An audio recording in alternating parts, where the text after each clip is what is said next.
আসসালামু আলাইকুম। সবাই কেমন আছেন? আমরা আলহামদুলিল্লাহ ভালো আছি। রান্না বান্না শুরু করে দিলাম।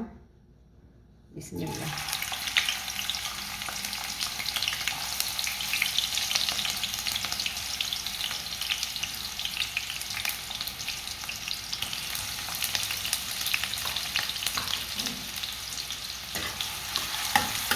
পেঁয়াজটা ভাজা হয়ে গেছে। এখন আমি এখানে মশলা দিয়ে দিব।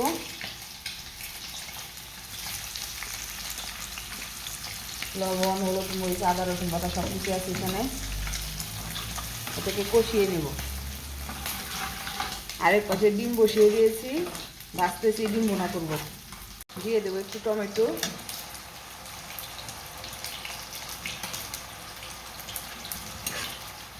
এটাও কষিয়ে নেব। ডিমটা ভাজা হয়ে গেছে, এখন আমি পেঁয়াজ দিয়ে দিব।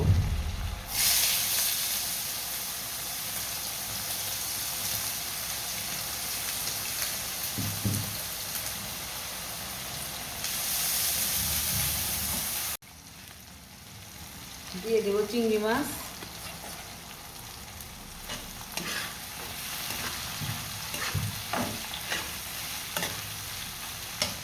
এদিকে পেঁয়াজটা ভাজা হয়ে গেছে।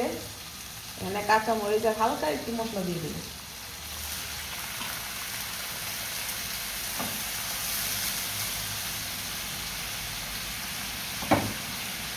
এটাকে ভালো করে কষিয়ে নেব। তারপরে এখানে পালং শাক দিয়ে দেবো। পেঁয়াজ কষানো হয়ে গেছে, এখন আমি একটু সামান্য পানি দিয়ে দেবো। পানিটা ফুটে উঠলে ডিম ভেজে রেখেছি এটা দিয়ে দেবো।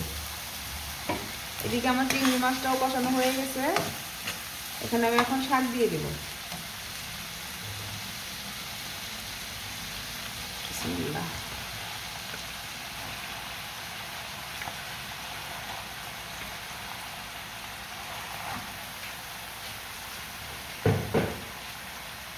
ভালো করে মিশিয়ে নেব।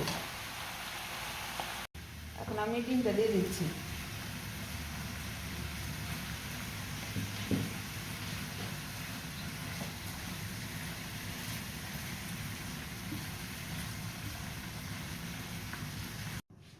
আমার ডিম বোনা হয়ে গেছে, এখন শাকও হয়ে গেছে। মানে এখানে আমি ধনেপাতা দিয়ে দেব।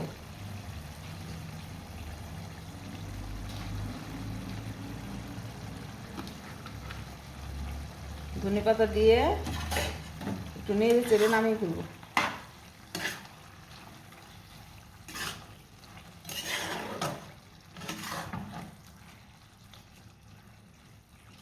এই তো আজকের খাবার, চিংড়ি মাছ দিয়ে পালং শাক, ডিম ভুনা, মুরগির মাংস আর সালাদ, সাথে আছে বাসমতি চালের ভাত। এই তো, আল্লাহ হাফেজ।